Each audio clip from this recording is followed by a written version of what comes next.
Welcome to Powered by Authenticity. We're happy to be back. It's been a couple of weeks, thanks to some vacations and then a visit by our friend COVID. But we are back today, and I am actually really excited about my guest. Amanda Russo, founder and COO of Cornerstone Paradigm Consulting, is with me today. Amanda, how are you? I'm well. How are you? Doing well. Thank you for being here today. I'm really excited. Thank you so much for having me. Awesome. Well, would you like to tell us a little bit about yourself? Absolutely. So I am, as you said earlier, I am the founder and CEO of Cornerstone Paradigm Consulting. We are a global industry agnostic business operations consulting firm, and that seems like a mouthful. But to sum it up, really, we cover end-to-end business operations. That's people, processes, technology, customer experience.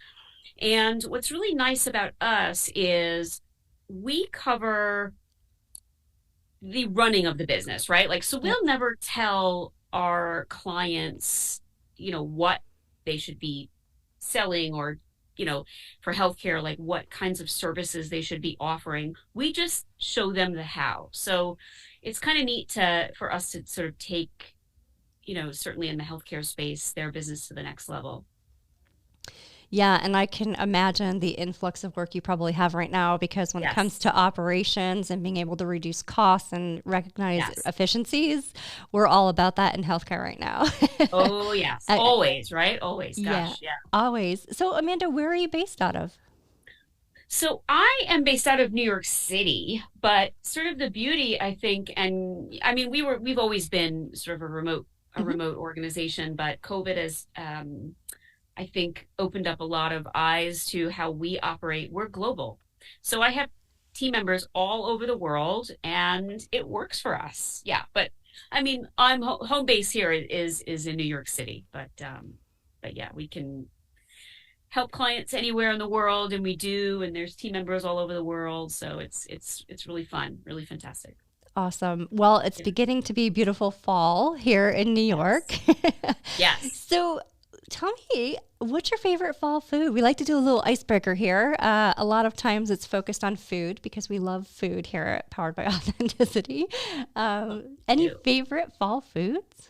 Gosh, I mean, do we really have that kind of time? No, I mean, I have so many fall foods that I love. I mean, I think there's something, and I know this is a little bit far from now, but I think probably my favorite holiday is Thanksgiving.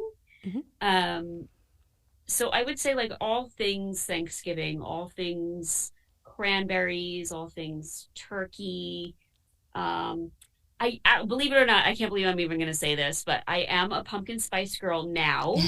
I wasn't. I felt like I needed to like not follow the trend of pumpkin spice because everyone was following it, but I get it now. I've tried it. So pumpkin spice is good in moderation. But I would say I love fall. Fall is my favorite holiday, so I would say all things fall. But definitely turkey, definitely the warm smells and yeah, I mean I think there's a lot of foods. Apple pie. Yeah. I mean there's a lot. We don't have that kind of time. Well, in my family, we celebrate Canadian Thanksgiving and American Thanksgiving. So we're just about a month away from our first Thanksgiving meal. And now you have me all ready for that I food. know. It's so good. Oh gosh, it's so good. I don't know much about Canadian Thanksgiving, but um that's exciting. And you get to do it twice. That's fun. We do. We I do. love it. I love Yeah. it. Hey, producer Ken, welcome. Hello, hello. What's your favorite fall food? Well, we get into the football spreads and all sorts of different foods this time of the year. For me, I start thinking about hunting season and chili and something on the cold day. So I want to say like something like venison chili is typically my favorite fall food. Awesome. Yeah, It's and a good one. it is a good Good one. one. It Yeah. is a good one. And I'm all for the pie. I'm like Yeah. pie, cheesecake, as much as we can have. Let's just keep I'm eating with you. Are you Actually, I'm with both. How about we have chili and then cheesecake and That will be one fabulous afternoon, I tell you. You're breaking out the battle of the fall flavors, though. Yeah. Apple versus Right. pumpkin. This is true. Well, I mean, I feel like we can have a sliver of both, right? Because it's been so long since we've had fall. So a Yeah. slither of There we both. go. All right. Well, Amanda, we are going to have to get together and talk in person and have a Absolutely. fantastic meal. We really will. This is going to happen. We're going to make this happen. Yeah, we're not too far apart. It's Yeah. a quick flight for me for sure. And I happen Yeah. to love New York City in the fall and in the winter. It's like a magical place to be, actually. It is. Yeah. I mean, and I'm a little bit biased, but I think there's really no place quite like New York. And all of its intricacies, right? Like there's so many things to do and see, and sometimes that can drive me nuts, um, but it's amazing. Like there's so much. So you have to come here. When you do, we're going to be eating and we're going to be doing a lot of stuff. All right, I love Yeah. it. I love it. Well, let's talk a little bit more about Cornerstone. How did you come up with, branching out on your own and becoming an entrepreneur? Because that's scary. So tell me a little bit about how you came up with the concept of Cornerstone and just a little bit more about the background of starting your own organization.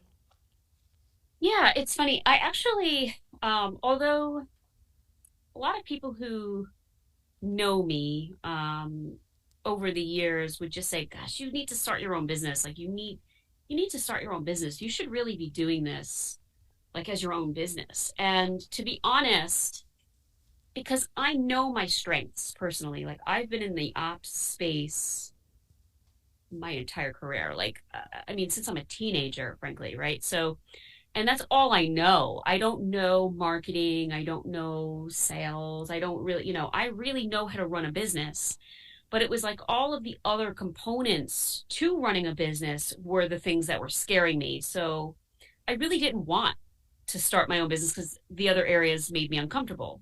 Ops, of course, no, but everything else that comes along with being a CEO, did.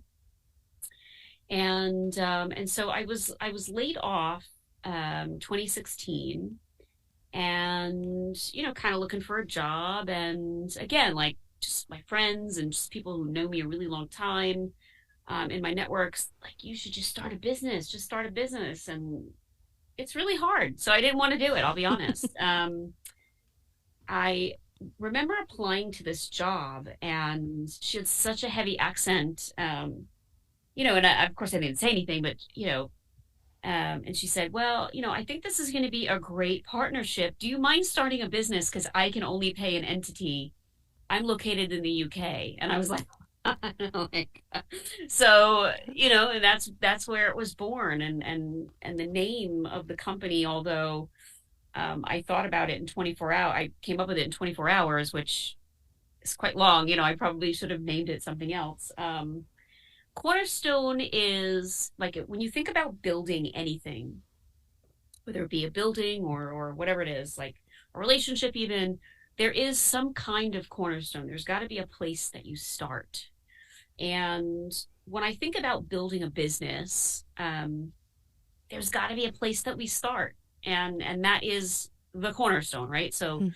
in a building, there's always a cornerstone, and then the building gets erected from there, and so on and so forth. So I thought, we're going to build or rebuild some of these businesses. So let's go with Cornerstone, because you need to have a cornerstone. You got to have somewhere to start. And then Paradigm was kind of like the blueprint that you've got to follow. The one thing throughout my career, I would say, that drove me and still drives me crazy is the folks that try to get into this business and, for like lack of a better way of describing it, they say anything. Hmm. They come in and they look around and then they start giving answers, right? Like those kinds of folks. And so it's inaccurate, right? Like they're just giving you a good guess, and Yep. that's not really how this work is done.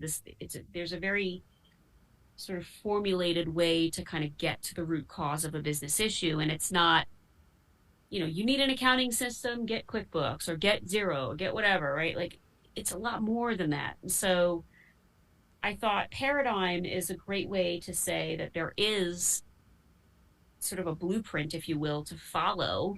And although we can digress one way or the other from that blueprint, there's got to be a sort of standard way that we do this, and there is.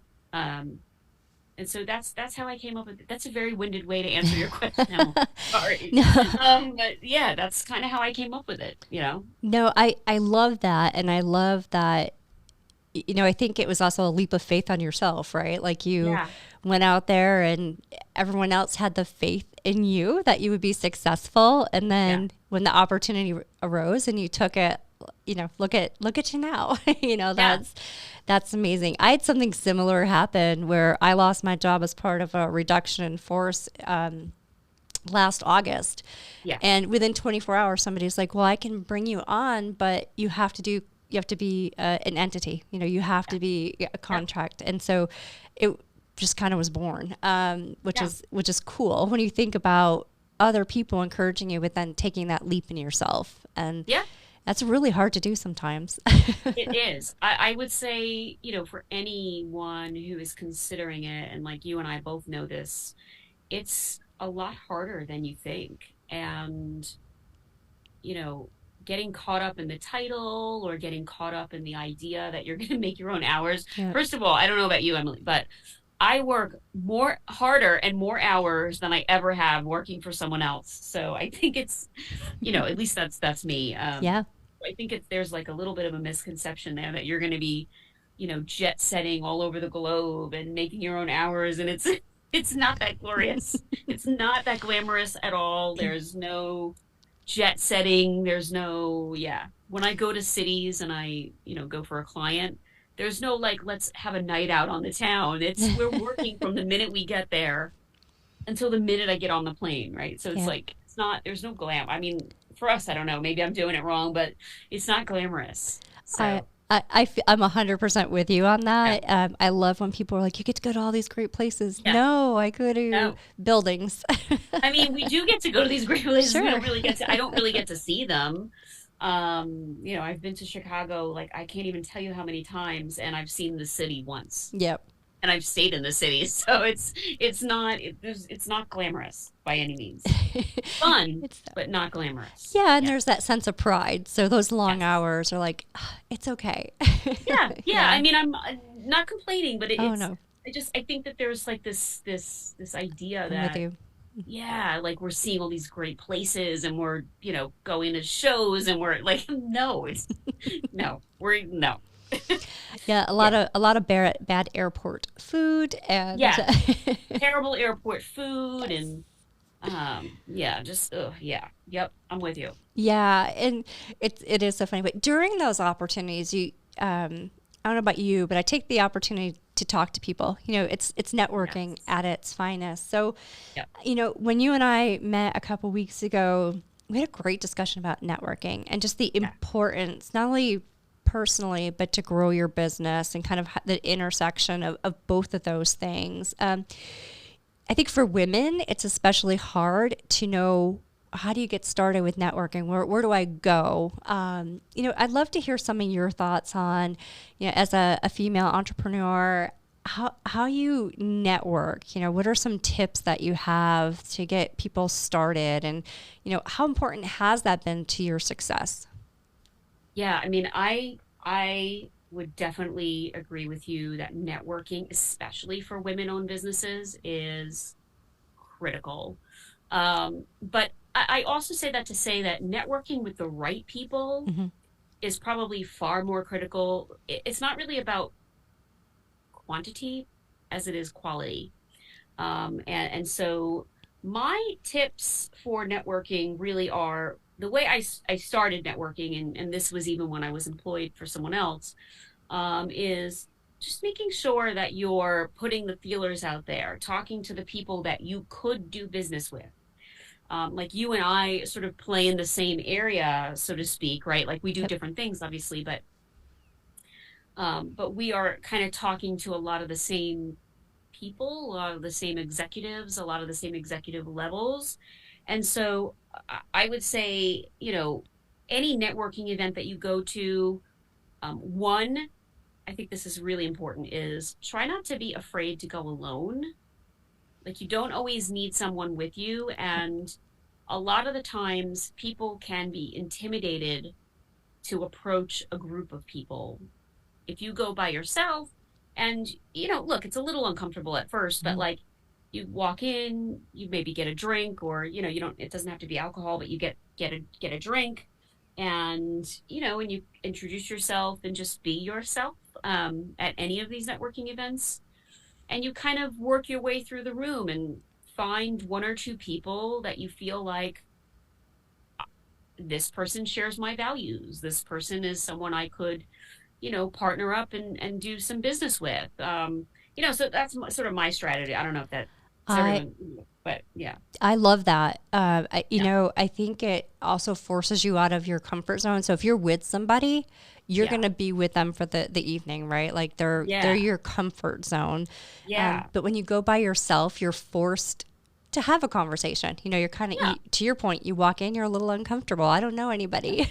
yeah, But it puts you in that position where, okay, I need to stretch and I need to go find people to go talk to. And to your point, finding those with, similar values or similar industries that you can align to, have fruitful conversations. I think that advice was spot on, Amanda. Being just yeah. being not afraid to go out and venture out on your own to have those talks. Just be yourself. I would say just be yourself and just also know that you're going to meet all kinds of people and you'll hit it off with some and you'll leave with a very interesting story with others and you kind of take it with a grain of salt. Yeah. Yeah, I mean that would be my only suggestion to anyone listening is to just really be yourself. Um and be okay with that. There's going to be lots of people, maybe some people who do things that are, far more sophisticated than you. And then you'll meet other people who are maybe not as sophisticated as you. And um, there's enough business for everybody. So just be yourself and it's okay. Yeah, I love that. I think to that point too, that also puts you in a position where you might meet somebody who's looking for a coach and you click, right? Like you can then become a mentor to somebody. And on the other side of that, reaching out and talking to that one person where you're like, oh wow, I know who they are. I've heard of them in this Yeah. industry, and not being afraid to talk, because they become a resource, and you never know what kind of relationship can develop from that, both from a personal growth, but also a business growth opportunity. Yeah. Yep. You never know. You just never know. You never know who you're talking to and you never know who they know. Yep. So, yeah, just kind of go into it with eyes wide open, be yourself, try to have a good time and you just never know. Yeah, and it's funny how we came to meet is actually No. kind of a cool example of that, where I met Jeremy Boger at a conference that I went to completely by myself, a tech conference Yep. in Las Vegas. Yep. And I met him twice. And when I was reaching out to start networking because I was looking for additional opportunities, he introduced us. And I was like, Yeah. and Yeah. now we have a great, look at us now. Yeah. I mean, So, he's fantastic anyway, but that's yeah. sort of how it unfolds. And I Yep. think, you know, um, at least that's how I sort of, and then I sort of find through my network, like Yep. good people and, who I could do business with and who I could partner with. And, so I think it just sort of evolves as you go out there and kind of take a leap. Yeah, I agree. Yeah. Awesome advice. So, one of the other things we spoke about recently too was the women owned business distinction. And I think you were going through the application process, but do you feel like that's another way to open up additional opportunities and doors for women who want to grow businesses? Oh yeah, absolutely. I mean, I think because women have been, and by the way, this is not a let's bash men. No. This is just because women in general have historically been marginalized, where it's always been really difficult to be a woman-owned business Yep. and to be taken seriously, to be funded, to be whatever it might be. And so I would say to any woman that is listening, take advantage of every single program out there that is geared toward women and or minority business enterprises. Um, that is the MWBE program uh, um, that is on the state level and the city level. There's the WEBENC certification, which is through that specific organization. But there are so many. There are so many organizations. I'm sure that there's a whole host of organizations that I don't even know about. But Yeah. I would say get yourself registered as a woman-owned business. Make some noise about it. Try to get into some of these companies have diversity, equity, and inclusion quotas that they need to meet. And look, it is what it is, right? It's a Yep. quota, and like that you're filling a number, but try to see it as this is your opportunity to pave the way for everybody else. Women are very capable of doing every single thing that our male counterparts are doing, and now it's just giving us a chance. And so I would suggest absolutely trying to get any kind of the certifications, get into any of the programs. There's a ton of resources out there. I think you gotta just Google it, do a little bit of homework, but yeah, I mean, take advantage of anything that's available. Um, and hopefully someday we'll get to a place where we don't have to do that. But at the moment, we're still there, and it is what it is. So I would say absolutely take advantage of it. And they're not all going to work, so don't feel defeated if it doesn't work. You try something else, Yep. and it's kind of like not throwing everything in the kitchen sink at it, but you got to just keep trying until you find the right thing that's right for you and right for your business.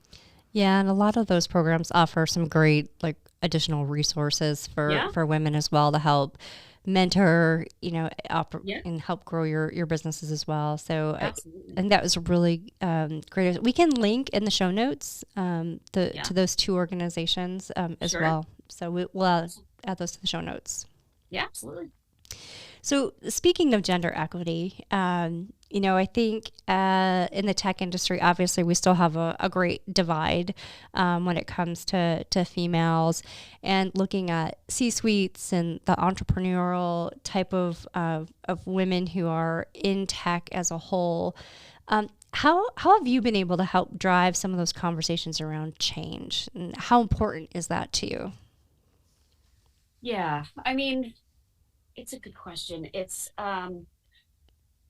for me, it's a little bit complicated because what I've noticed is some of our male counterparts genuinely don't understand, and Hmm. that's fair, right? Because Yeah, it's fair.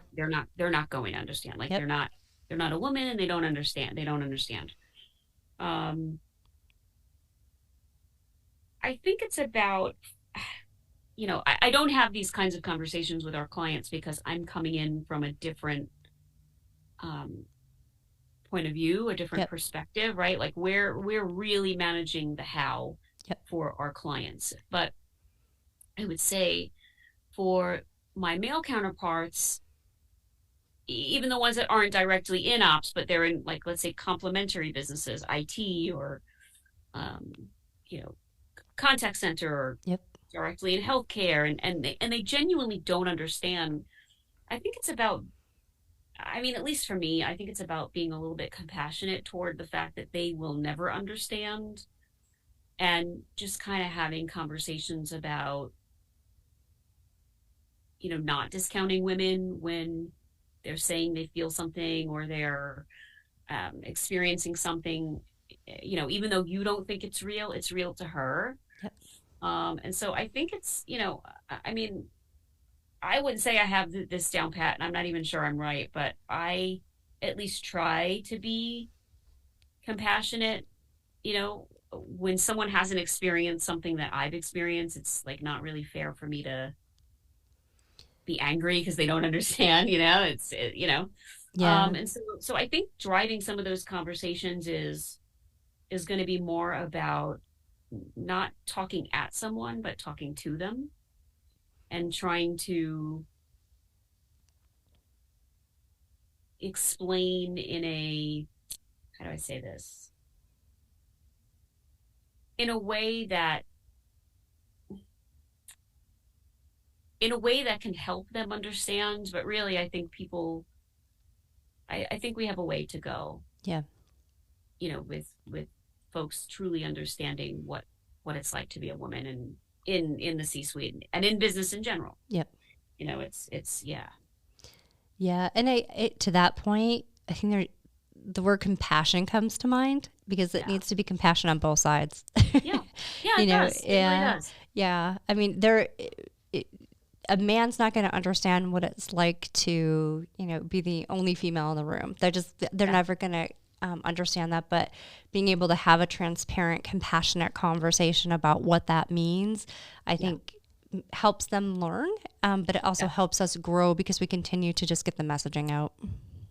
Yeah, I mean, and don't let the idea die. Just keep talking about it. But like I said, I also think it's kind of really, really important to say try not to talk at people, but to talk to them. And just know that they are never going to understand, like the way that we understand. They're never going to understand that even though you're the CEO, this dude is probably going to direct questions to your male, like in my case, my male consultant. Yep. I got it all the time. I got it even in the MWBE programs. People would address one of my male consultants. He was older than me. He was taller than me. He was, Yep.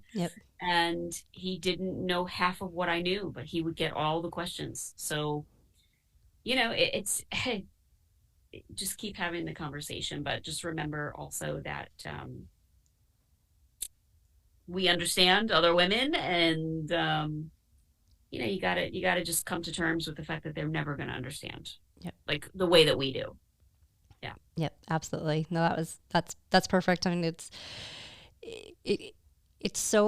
I hate to say it's difficult, but really it's just capturing that moment, having that conversation, understanding everybody has some way that they're feeling towards the situation, and just being able to be like I said, transparent and compassionate all at the same time. So yeah. And I think also I would just add quickly, sorry, I know you were about to oh move no on. no you're I good. would also add like really quickly, a lot of the times women in those I'm just only going to speak about women or to women because I am a woman. But I would say sometimes your level of sensitivity to the situation could be a little bit of your imposter syndrome sinking in or creeping up, I should say. Yes. And so I would also just kind of be aware of that and remind yourself that, you got to where you are because of you and not because of anyone else. And so, to also keep that in mind is that your own feelings that you're internalizing are can also be playing a role in some of that. So just be aware of it. Just also, and have one of your good friends on speed dial, right? Like it's going to be one of those things that, a lot of women face and go through, and it's okay. Yeah, that's a fantastic thought. That imposter syndrome pops in there all the time. Am I really good enough to be able to speak on this? Maybe, So I think you're spot on when it comes to watching out for that and being self-aware. Yeah. Oh yeah. Yeah. Absolutely. Awesome. Well, what are some organizations, if you can think of any, that would help and be beneficial for people who are looking to expand their network, specific to, maybe a female who's looking at getting into the more of the technical operations type of roles, maybe, exploring what opportunities might be there. Are there organizations that you can think of? So it's funny. You're actually not the first person to ask me that, and I still don't have a great answer. I would say, like, I mean, gosh, I would say not specifically for ops because ops would be following some of the, I hate to say this like this, but some of the textbook sort of strategies that I know factually don't work in most situations. So I would say, like, for any woman that is really curious about getting into the operation space or getting into the technical space, um, maybe a good idea is to network with other women in the tech space and see if you can maybe team up with them and get your foot in the door that way and figure out what it is exactly that you want to do. I know companies like mine, I specifically look for women and or minorities um, to hire, and I'm okay with them sort of feeling it out and like kind of figuring out what it is that they want to do. But as far as ops go, I mean, I guess it would depend on what area of Mhm. ops you'd want. Like supply chain, I guess you could join some of the warehousing, shipping, and logistics networks. There's a lot of organizations that sort of cater to that. Um, I'm sure that there are some organizations, but I you would have to pick a specific industry to Gotcha. do that. Yep. Where someone like myself is agnostic. Yeah. Yeah. That makes sense. Yeah. Yeah, and I think to your point, a Google search from a tech perspective, there's always like women in tech, women of the cloud. There's different Yeah. things like that. Exactly. Yeah, one thing that I like that you just said there too is networking with people in the industry. Um, so I think it's again feeling comfortable to have the reach and just if you're on LinkedIn or if you're on Google and you find somebody who're like I wonder if this is the right way I should pivot, not being afraid to Yeah. send an email, send a LinkedIn message. You never know who's going Yeah. to respond. Yeah. You never know. And I mean, I would say like for some folks that have emailed me, like I do try personally to make the time, but it is really hard to make time for everybody who drops an Yep. email, trying to get into this. So like try not to take it personal if they don't get back to you. Just Yep. look for someone else. There's so many of us. That you never know what's going on. I know for us, like we've always got 1,000 things going on, and so I'm trying to like fit it all into one Yeah. day. Yep. Like there's not enough hours in the day, so um, I would say if you do reach out to someone and they don't get back to you, or they say, "Look, I really don't have the time right now," try not to take it personal. Just move on to someone else. Yeah. You know, yeah, Yeah. I agree with that. And LinkedIn is so good for that too. Like yes. being able to just, go out there and, Follow people, like yes. connect with them, read some of their posts. Like I think you can learn a lot about someone and learn a lot about what it is that you're looking for on LinkedIn, especially folks that are fairly active. Yeah, I mean, I think it's a great way to like learn about who they are as a person, who they are as a business person, what do they do for a living, and some of that is also could be also a part of your research, like Yeah. to figure out what it is that you want to do exactly. Yeah, that's great advice. There's because the LinkedIn articles and there's so much that you Yeah, can get from content from people without yeah. actually picking up the phone and talking to them. Oh So yeah, yeah, absolutely. for real. Well, awesome. Well, what's next? What are some things that are on the horizon for you, Amanda, and for Cornerstone?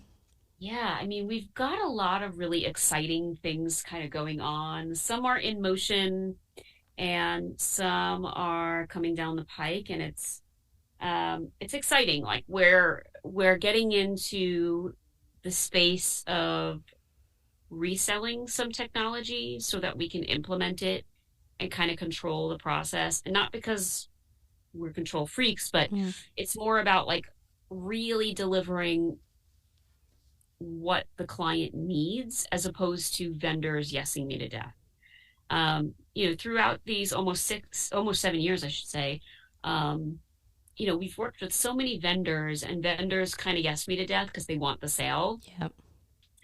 And in fact, they don't really understand what we're asking for. So, something really exciting that I decided early in this year was that we were going to start reselling some software, not all softwares, but some specific softwares that we know we can manipulate and help sort of move the process along in what we're trying to deliver to the client. So that's really fun and exciting, and the team loves it, and they love like to be in ops, like you have to almost love like problem solving and Mhm. puzzles, and so they love pulling this stuff apart and finding new things and coding stuff. And so it's been really fun for them. And so we're doing some of that. Yeah, I mean, I don't want to put any life to any of it, but we're possibly going to resurrect my show that we had way back Yay. when. But I'm kind of undecided because it's a lot. You Yeah. know that. Yeah, running a show is a lot, and so it's something I'm thinking about. But it's just a lot of work, so I haven't really settled on it. But yeah, I mean, we've got a lot of things coming down the pike, and so it's exciting. Yeah. No, that's awesome. And I would imagine, I mean, that's just from a growth perspective, thinking about what you do, that feels like a good natural progression. Yeah, I'm currently working with a client who had 59 ERPs that were transforming into one. Oh my gosh. And Oh my gosh. so I can imagine if you were being able to resell that product and actually implement with the processes behind it, what an advantage that would be, and just additional efficiencies. So that's really exciting for you guys there. That's awesome. Yeah. Yeah. I mean, and where we look at technology debt for the very reason you just stated, right? It's like, oh my God, like technology debt is their first name at this point, right? Like, it's like, oh my gosh, they have so much technology that it's too much. So yeah, it's for all of those reasons. Similar, you and I are very similar in that we can kind of look at the whole picture and determine, like, this is what you need. This is what you don't need. This is, So yeah, gosh, technology debt. That's technology debt 101 right there. I know. We let's have a follow-up podcast on technology debt. We can bring in Jeremy. We can have this whole panel discussion on it. I would love that. I would love that. I would love that too. It's and the thing is, I think for listeners who aren't in technology, understanding the fact that this debt has such a downstream impact. You look at the cost of healthcare alone, and a lot of that has to do just with the operating expenses that it takes to run a healthcare system. Yeah. So any way that you can bring in efficiencies and look at costs, that has a positive downstream impact to be able to realize back to the patient. So yeah, I mean, and to the organization's bottom line. I mean, I think when I think about some of the healthcare systems that we've worked with, they have a really hard time getting paid, fully for the services. Mm-hmm. And so they tend to operate in the red a lot because, there's so many inefficiencies, and they're sending out Press Ganey surveys, and they're not really communicating what those Press Ganey surveys are. And so, I mean, there's a whole host of things that, folks like you and I do in healthcare to bring efficiency, to minimize the technology debt, and just overall patient care, patient onboarding, patient exit, interviews, and just, there's a lot to do there. So, Awesome. Well, I'm going to contact you about doing another podcast just solely focused on Oh my God, I would love, I mean, I'd love to nerd out and talk about technology. I mean, that would be fantastic. Awesome. All right, cool. Well, today I've really appreciated your perspective on networking, the importance to your growth, your business growth. I love that advice about, being okay walking into a networking event alone, because there's just, to me, that's just so valuable. It's scary, but it's valuable. It's and by the way, it's going to be scary. Yeah. Everyone there is scared. Every single one there at one point or another is a little nervous because you don't know what to expect. You don't know who's going to be there. And so also remember that it's like everyone is in the same exact shoes as you. Yep. Yeah. I wholeheartedly agree. And, it's taking a step back and remembering that in the moment. But it can bring you such a value add and such just such a great feeling. It you should be empowered by the fact that you have gone out and done this on your own. So I think it's great advice. All of your advice has been fantastic. We're going to link to your LinkedIn profile and a couple of those women-owned business organizations as well. But any other words that you can think of, just advice to, young females, young female entrepreneurs that you'd like to leave us with? Yeah, I feel like I'm sort of beating a dead horse here, but I would just tell any young female entrepreneur or thinking about becoming an entrepreneur, um, remember imposter syndrome is a very real feeling, but you don't have to believe everything you think. And so to just keep in mind that it is there, it may pop up in the most random times, and to just be aware of it and to keep pushing forward. And if you're thinking about becoming an entrepreneur, go into it with your eyes wide open. Know that it's going to be hard. Know that it's a roller coaster, right? Owning a business, Emily, I don't know if you can attest to this as well, but I can definitely tell you, at least for me, owning a business has been the most wild emotional roller coaster I have ever been on.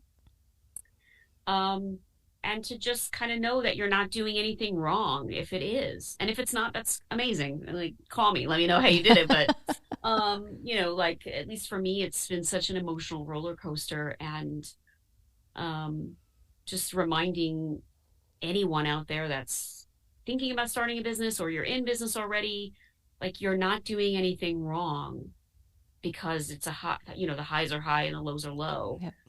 It's kind of the nature of owning a business, at least I think at first. Yep. Hopefully this subsides a little bit because I'm gonna have a nervous breakdown if it doesn't. But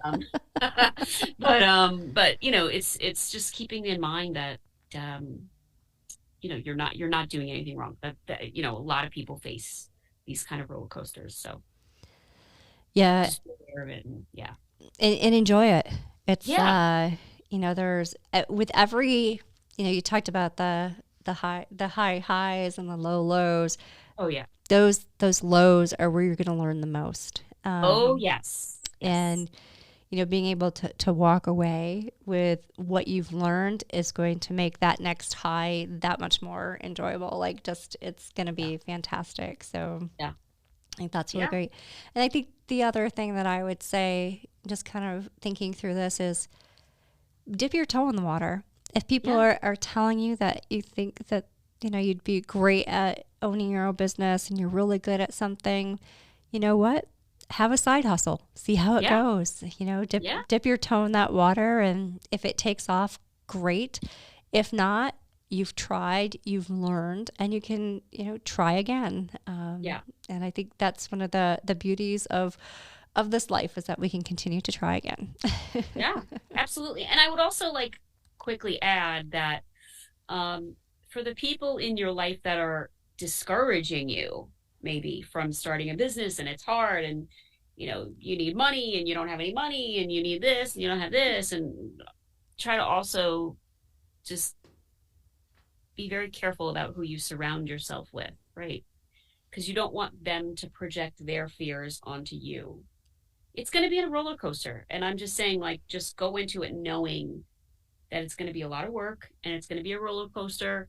And listen to yourself more than you listen to any outside noise. I think that's probably really important. It's like, try not to let people around you, you know, um, share their fears, right, with you. Yeah. Like, don't absorb their fears. That's their fears, not yours. I love that. Don't Yeah. absorb their fears. That's fantastic. Yeah. Yeah. Yeah. And, to your point, surround yourself with the people who are supportive and, support you during those lower times. And Yeah. you're going to be successful no matter what. Oh, yeah, absolutely. Yeah. Yes. Well, Amanda, I've loved this conversation. I really Thank appreciate you. you being here today. Thanks so much for having me. This is really fun. Yeah, this is great. And I'm serious. I'm going to contact you, and I want to put something together around tech debt, because I think we could have a fantastic, and I think we should YouTube that one. That one might be a good one for YouTube. So fun. I'm totally down for it. I'm always down to like nerd out about tech. I Okay. mean, we could talk, we could do, that could be, yeah, that would be so much fun. All right, awesome. I'll send you an email. And speaking of surrounding yourself with people who support you, producer Ken, thank you for being here today. You got it. Thanks, Ken. All right. Thanks, Amanda. I hope you have a great rest of your week. And again, really loved this conversation, valuable tips and just content that I know our listeners are going to love. So thank you so much. I appreciate you. Thank you for having me. All right. Have a good day. Thanks, you too. Bye. Bye-bye.